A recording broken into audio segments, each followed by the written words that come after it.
வீட்டில் ஒரு நல்ல பாம்பு காம்பவுண்டுக்குள்ளே பூந்துருச்சு. அந்த பாம்பை அடிக்கக்கூடாதுன்ட்டு உயிரோடு பிடிக்கலான்னு பாம்பு பிடிக்கிற ஒரு நண்பரை கூப்பிட்டு பாம்பு பிடிக்க சொன்னோம். அவரும் பிடிச்சாரு.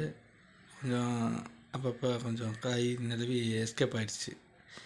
கரெக்டாக பிடிச்சும்போது அதை ஒரு சாக்கு பையில் போட்டு பிடிச்சோம். சாக்கு பையில் போட்டோம். அந்த சாக்கு பை கொஞ்சம் ஓட்டையாக இருக்கிறது கவனிக்காமல் போயிட்டோம்.